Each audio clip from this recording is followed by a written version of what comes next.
Hello everyone, math filament YouTube channel में आपका बहुत बहुत स्वागत है। आज का वीडियो बहुत ही खास होने वाला है क्योंकि आज के वीडियो में हम लोग पढ़ेंगे क्लास 10th का मैथ का ऑब्जेक्टिव क्वेश्चन। और हमारे आज का जो टॉपिक होगा वो होगा दो चर वाले रैखिक समीकरणों का युग्म, यानी pair of linear equation in two variable, जिसमें हमने अभी तक एक वीडियो आपको दिया है जिसमें 10 क्वेश्चन की हमने प्रैक्टिस, 2 वीडियो दे चुके हैं ना, एक वीडियो नहीं 2 वीडियो अभी तक हो चुका है, जहाँ पे आप अपनी पूरी प्रैक्टिस कर सकते हैं इसके पहले वाले क्लास में। अगर आपने नहीं उस वीडियो को देखा है तो आप डिस्क्रिप्शन में लिंक दिया हुआ है, उससे आप देख सकते हैं, ठीक है ना। तो आज का सवाल हम लोग यहाँ से शुरू करेंगे 11 नंबर, क्योंकि इसके पहले जो सवाल था वो हो चुका था, ठीक है ना। तो 11 नंबर जो सवाल है वहाँ से हम लोग शुरू करने जा रहे हैं, ठीक है ना। 11 नंबर सवाल ध्यान से आप लोग देखिएगा। 11 नंबर सवाल थोड़ा बड़ा कर देते हैं इसको, ठीक है। अब आपको अच्छे से दिख रहा होगा। तो क्वेश्चन ये कह रहा है कि एक रैखिक समीकरण का घात होगा, एक रैखिक समीकरण का घात होगा, ठीक है। थोड़ा पेन को मोटा कर लिया जाता है। रैखिक समीकरण का घात होगा, ऑप्शन है 0 होगा या 2 होगा या 1 होगा या इनमें से कोई नहीं होगा, ठीक है ना। तो आपका ये ऑप्शन दिया गया, आपको किसी एक ऑप्शन को इसमें चुनना रहता है, ठीक है ना। तो देखिए, रैखिक समीकरण का जो सामान्य रूप होता है, इसका सामान्य रूप वो होता है ax प्लस b। तो आपने देखा कि इसका घात कितना है, 1 है, यह आपका सामान्य रूप है। तो इसका मतलब ये हुआ कि इसका जो घात होता है, इसका घात होता है 1 होता है। कितना होता है? 1। तो आपका आंसर क्या हो जाएगा? एक रैखिक समीकरण का घात होता है 1 के बराबर, ठीक है। अगला क्वेश्चन कह रहा है कि यदि a1/a2 बराबर होगा b1/b2 और बराबर नहीं होगा c1/c2, यानी a1/a2 बराबर है b1/b2 और बराबर नहीं है c1/c2। देखिए, जितने भी इस दो चरों वाले रैखिक समीकरण के युग्म का जो भी कॉन्सेप्ट था, हमने पिछले वाले वीडियो में आपको पूरा अच्छे तरीके से समझा दिया है। तो इस वाले वीडियो में डायरेक्ट हम क्वेश्चन को हल करेंगे, हम ये नहीं बताएंगे कि कॉन्सेप्ट क्या था पहले वाला। आप अगर उस वीडियो को नहीं देखे हैं तो जाके पहले उस वीडियो को आप देख लेंगे, ठीक है ना। तो समीकरण निकाय a1x plus b1y plus c1 बराबर 0, a2x plus b2y plus c2 बराबर 0 का हल होगा। ऑप्शन है अद्वितीय हल, कोई हल नहीं, अनगिनत हल या इनमें से कोई नहीं, ठीक है। अब आपको ध्यान से समझना होगा, क्योंकि इसके पहले वाले वीडियो में हमने आपको बताया था कि इसको हम कैसे सॉल्व करते थे। जब a1/a2 बराबर नहीं होगा b1/b2, बराबर होगा b1/b2 और बराबर नहीं होगा c1/c2 के, तो इस समीकरण निकाय का क्या हल होगा? अद्वितीय हल होगा, कोई हल नहीं है, अनगिनत हल। दिमाग लगाइए आप लोग। आप अपने ऑप्शन को चुन लीजिए, ठीक है। आपने अपने ऑप्शन को चुन लिया होगा। चलिए अब मैं बताता हूँ, आप ध्यान से देखिए, आप थोड़ा सा ध्यान से ना, ध्यान से देखेंगे तो जब ऐसा होता है, यानी इसका मतलब ये हुआ कि दो समीकरण वैसा हो जाएगा कि ये समानांतर रेखा हो जाएगी। कैसी हो जाएगी? समानांतर रेखा। जब a1/a2 बराबर होगा b1/b2 और बराबर नहीं होगा c1/c2 के, तो दोनों रेखाएं आपस में क्या हो जाएगी? समानांतर। अगर ये समानांतर रेखा है, इसका मतलब इसका ये कभी एक दूसरे को काटेगी नहीं, और जब काटेगी नहीं तो इसका कोई हल नहीं होगा, क्योंकि काटेगी ही नहीं। जब काटेगी नहीं तो इसका कोई हल नहीं होगा, ठीक है ना। तो इस तरह के कॉन्सेप्ट को हमने बहुत अच्छे तरीके से आपको समझा दिया था। तो जब भी a1/a2 बराबर होगा b1/b2 और बराबर नहीं होगा c1/c2 के, तो सबसे पहले बात बोलेंगे कि इसका कोई हल नहीं होगा, रेखा समानांतर होगी। कैसी होगी? समानांतर। और ये समानांतर होगी और ये क्या होगी? विरोधी होगी। क्या होगी ये? विरोधी होगी, है ना। रेखा कैसी होगी? विरोधी होगी। और ये असंगत होगा। कैसा होगा ये?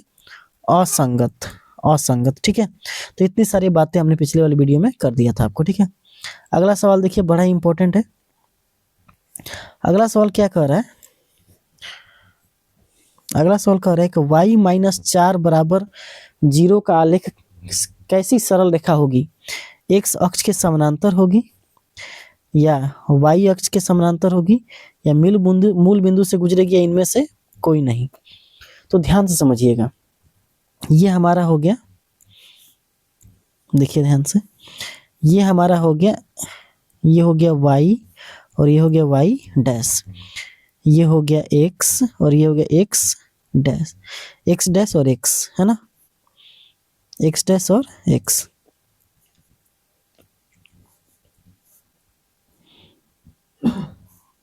ये हो गया x और ये हो गया x डैश। ये होता है मूल बिंदु जिसका कोऑर्डिनेट होता है 0,0, ठीक है। y बराबर 4 का मतलब क्या है, y माइनस 4 बराबर 0, इसका मतलब y माइनस 4 उधर जाएगा तो इधर जाएगा तो कितना हो जाएगा +4, यानी y का मान होना चाहिए 4, तो 1 2 3 और 4, मान लीजिए 4 ये लाइन हो गया, y बराबर 4, ये आपका रेखा हो गया।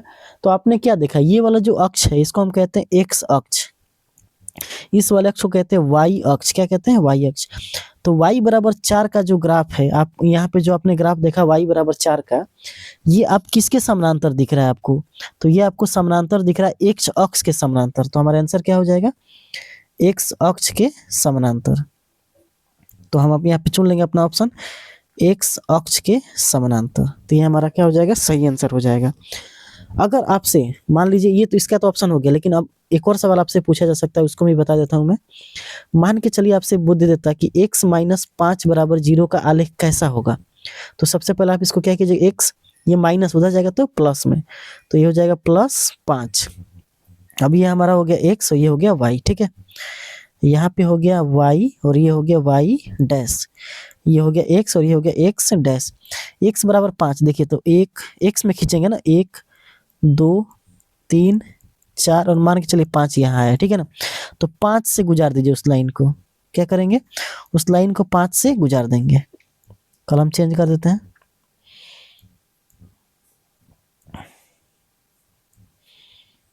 उस लाइन को हमने क्या कर दिया, 5 से गुजार दिया, देखिए 5 से गुजर गया ना।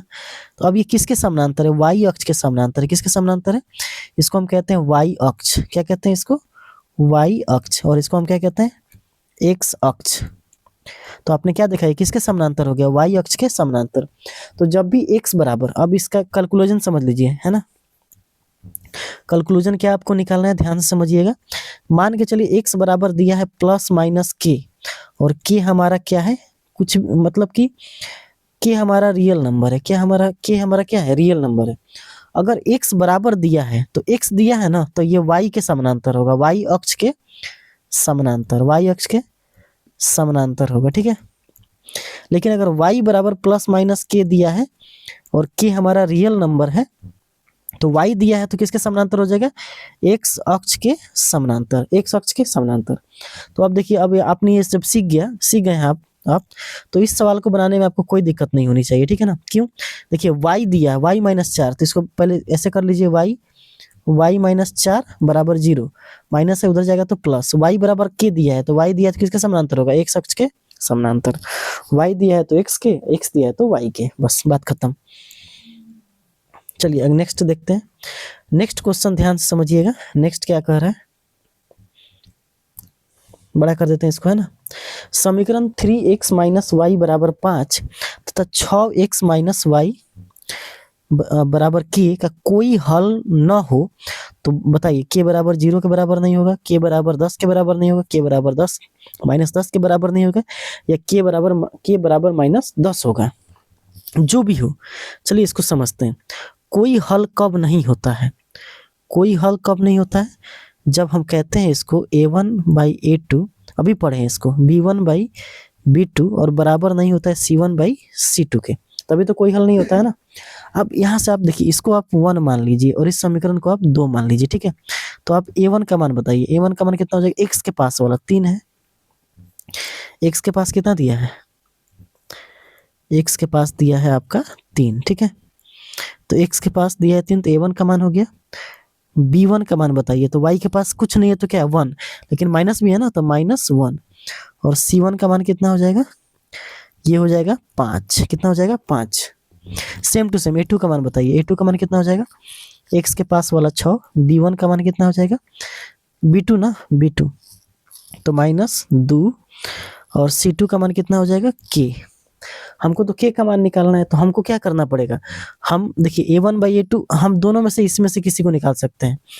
अब देखिएगा ध्यान से, A1 का मान कितना है 3, A2 का मान कितना है 6, B1 का मान कितना है -1 और B2 का मान कितना है -2, बराबर नहीं होना चाहिए किसके, तो C1 का मान कितना है 5 और इसका मान कितना है, K का मान कितना है K। तो ये देखिए, ये तो गया माइनस माइनस प्लस, 1/2, 3 एकम 3, 3 दूना 6, ये तो बराबर है। अब इसी को दोनों को आपस में बराबर कर लेना है, ठीक है ना। यानी हम यहाँ पे लिख सकते हैं 1/2 बराबर नहीं होगा 5/K के। अब इसको सॉल्व कर देंगे तो हमारा आंसर आ जाएगा। देखिए इसको हम लोग सॉल्व करते हैं, थोड़ा मिटा लेते हैं, यहाँ पे इसको मिटा देते हैं ना। देखिएगा ध्यान से, अब देखिए ध्यान से, तो आप यहाँ से जब इसको सॉल्व करेंगे तो 3 गुणा करिए, के में 1 से गुणा कीजिएगा तो कितना हो जाएगा के, और 2 में 5 से गुणा कीजिएगा तो कितना हो जाएगा 10, और बराबर नहीं है, यानी के का मान किसके बराबर नहीं होना चाहिए, 10 के बराबर नहीं होना चाहिए। चलिए ऑप्शन देख लेते हैं, के बराबर 10 के बराबर, के जो होगा 10 के बराबर नहीं होना चाहिए। तो देख लीजिए option number B, option number B क्या है, सही है। अगला क्वेश्चन देख लेते हैं, क्वेश्चन नंबर 15। क्वेश्चन नंबर 15 क्या कह रहा है, क्वेश्चन नंबर 15 क्या कह रहा है, दो चर x, y रैखिक समीकरण ax + by = c कि कितने अधिकतम हल संभव है। ऑप्शन है 1 है, 2 है, या अनगिनत है, या इनमें से कोई नहीं है, ठीक है ना। अब समझिएगा ध्यान से, ax + by + c = 0। अगर इसका आप ग्राफ खींचेंगे ना, ग्राफ, तो मान के चलिए ये सीधी रेखा ऐसी आएगी, है ना, ऐसी आ सकती है, मतलब सीधी रेखा आएगी। अब इस एक बात बताइए, इस रेखा पर कितने बिंदु हो सकते हैं। इस रेखा पर यहाँ भी बिंदु होगा, हर जगह पे एक एक बिंदु हो सकता है ना। इसका मतलब इस जगह पे अनंत बिंदु होंगे, और जब अनंत बिंदु होंगे तो अनंत x और y का मान होगा तभी ना, क्योंकि एक बिंदु, दो बिंदु, देखिए थोड़ा बड़ा ले लेते हैं ना, ज्यादा समझ में आएगा। मान लीजिए 1 बिंदु, 2 बिंदु, 3 बिंदु, 4, 5, 6, 7 ऐसे करके होगा, और जब इसको मिलाते हैं तभी तो रेखा बनता है ना, तभी रेखा बनता है। इसका मतलब जो रेखा होगी उस पे अनंत बिंदु होंगे, अनंत x और y का मान होगा, और जब अनंत x और y का मान होगा, इसका मतलब इसके हल कितने होंगे, अनंत, कितने होंगे, अनंत होंगे, है ना। तो इसके हल कितने हो जाएंगे, अनंत हल हो जाएंगे, ठीक है ना। तो इसका मतलब ये हुआ कि इसके हल होंगे अनगिनत, कितने हो जाएंगे, अनगिनत। तो किसी भी सरल रेखा के कितने हल होते हैं, तो अनगिनत, यानी अनंत हल होते हैं। अगला क्वेश्चन, क्वेश्चन नंबर 16, समीकरण युग्म 2x + 3y = 5 और 4x + 6y = 15 का है, अद्वितीय हल है, अनंत हल है, कोई हल नहीं है, इनमें से कोई नहीं। चलिए बनाते हैं इसको, आप लोग बना के अपना ऑप्शन भी चुन लीजिएगा, ठीक है। इसको हम 1 मान लेते हैं, ठीक है ना, तो ये कितना हो जाएगा 2। क्या आप A1 का मान बता सकते हैं, A1 का मान, तो A1 का मान हो जाएगा 2। B1 का मान बता सकते हैं, B1 का मान हो जाएगा 3। C1 का मान हो जाएगा 5। A2 का मान बताइए, A2 का मान कितना हो जाएगा, यहाँ देखिए x के पास वाला 4, B2 का मान कितना हो जाएगा, y के पास वाला 6, और C2 का मान कितना हो जाएगा 15, यहाँ क्या हो जाएगा 15, ठीक है। अब निकालते हैं A1/A2, B1/B2 और C1/C2, ठीक है।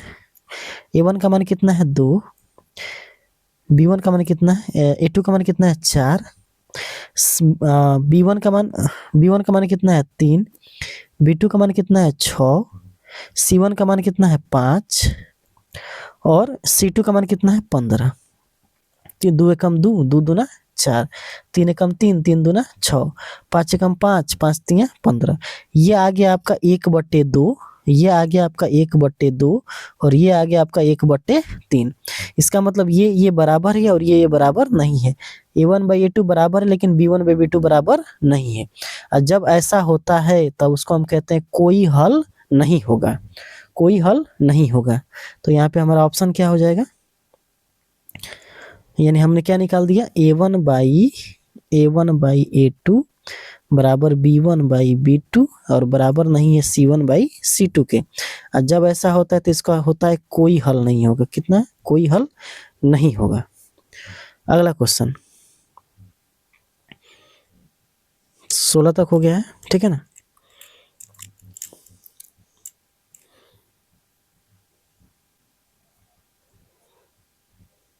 अगला क्वेश्चन 7 यानी 17 नंबर क्वेश्चन है हमारे लिए, तो 7 ही होगा, ठीक है।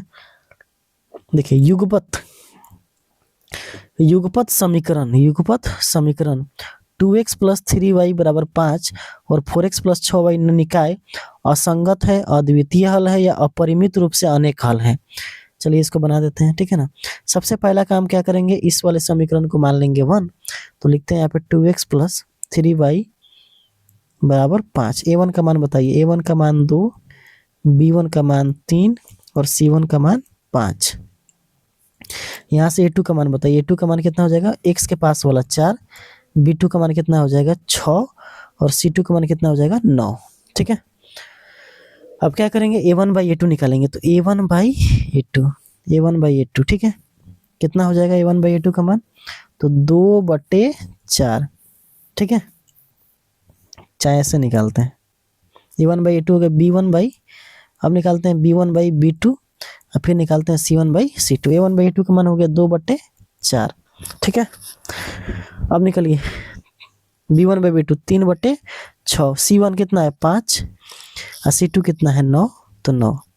देखिए 2 एकम 2, 2 दूना 4, 3 एकम 3, 3 दूना 6, 1/2 बराबर है ना। 1/2 और 1/2 बराबर है, लेकिन ये वाला बराबर नहीं है, क्योंकि 5/9 1/2 से बराबर नहीं होता है। और ऐसा होता है तो हम क्या कहते हैं, a1/a2 बराबर है लेकिन ये वाला बराबर नहीं है, तो इसको हम कहते हैं कोई हल नहीं होगा। इसको हम क्या बोल देते हैं, कोई हल नहीं होगा। तो हम सीधे यहाँ पे बोल देंगे कोई हल नहीं होगा, यानी a1/a2 बराबर है b1/b2 लेकिन बराबर नहीं है c1/c2। तो इसको हम कहते हैं कोई हल नहीं। कोई हल नहीं, कोई हल नहीं मतलब क्या है, असंगत। क्या है, असंगत। क्योंकि असंगत रहता है तो इसका मतलब क्या होता है, कोई हल नहीं होगा। तो ऑप्शन नंबर ए क्या हो जाएगा, सही। सवाल नंबर 8 को देखते हैं ना। के किस मान के लिए समीकरण x + 2y = 7 तथा 2x + ky = 7 समपाती होगा, ठीक है। ऑप्शन 2, 3, 4 या इनमें से कोई नहीं, ठीक है। तो देखिए समपाती होने का मतलब ये होता है, समपाती का सीधे मतलब होता है कि a1/a2 बराबर b1/b2 और बराबर होता है c1/c2। तो a1 का मान देखिए, इसको हम 1 मान लेते हैं और इसको 2 मान लेते हैं, ठीक है। तो आप यहाँ से बता दीजिए a1 का मान कितना है, x के पास कुछ नहीं है तो 1 है, तो a1 का मान हो गया 1, a1 का मान 1, b1 का मान 2 और c1 का मान 7। उस तरह a2 का मान बताइए 2, b2 का मान कितना हो जाएगा k और c2 का मान कितना हो जाएगा 14 हो जाएगा, ठीक है ना। तो a1 का मान रख दीजिए यहाँ पे, a1 का मान हो गया 1, a2 का मान कितना हो गया 2, b1 का मान हो गया 2 और b2 का मान कितना हो जाएगा k बराबर c1 का मान हो गया 7 और इसका मान कितना हो जाएगा 14। तो 1/7 एकम 7, 7 दूना 14। अब इसी समीकरण से हमारा आंसर आ जाएगा, ठीक है ना। तो यहाँ मिटा देते हैं इसको जरा। देखिए बस इसी समीकरण को देखिए, 1/2 बराबर 2/k, तिरे गुणा, ये इससे गुणा होगा और ये इससे गुणा होगा, तो k एकम k या 2 दूना 4, तो k का मान कितना हो गया 4। ऑप्शन नंबर सी आपका सही आंसर है, ठीक है। k का मान कितना हो गया 4। अगला क्वेश्चन समझ लेते हैं। दो रैखिक समीकरणों के आलेख प्रतिच्छेदी रेखा है, तो समीकरण युग्म का जब भी प्रतिच्छेदी रेखा होगा, जैसे एक दूसरे को काटेगा, है ना, तो जब भी एक दूसरे को काटेगा इसका मतलब ये हुआ कि इसका केवल और केवल एक हल होगा, केवल और केवल एक हल होगा, ठीक है ना। देख लीजिए केवल और केवल क्या होगा, एक हल होगा। और इसका तरीका क्या होता है, a1/a2 बराबर नहीं होता है b1/b2 के, तब हम इसको कहते हैं प्रतिच्छेदी रेखा। इसका केवल और केवल एक हल होगा, वो अद्वितीय होगा और भुजाएं रेखाएं संगत होगी और अविरोधी होंगी। ठीक है, अगला क्वेश्चन 10 देख लेते हैं। इस सेशन का आखिरी सवाल, ध्यान से आप लोग समझिएगा, ठीक है, कोई दिक्कत नहीं होना चाहिए। दो रैखिक समीकरणों के आलेख समानांतर हैं, समानांतर हैं। क्या है? समानांतर है, एक दूसरे क्या है? समानांतर। तो जब कटवे नहीं करेगा तो इसका कोई हल नहीं होगा। क्या होगा? कोई हल नहीं होगा। तो इस तरह हमने आपको आज पर टोटल 10 क्वेश्चन कराया है और उम्मीद है आपको अच्छा लगा होगा। अच्छा लगता है तो लाइक कीजिए, शेयर कीजिए और सब्सक्राइब, चैनल को जरूर सब्सक्राइब करें। ठीक है, तो इसी के साथ मिलते हैं अगले वीडियो में, तब तक के लिए जय हिंद।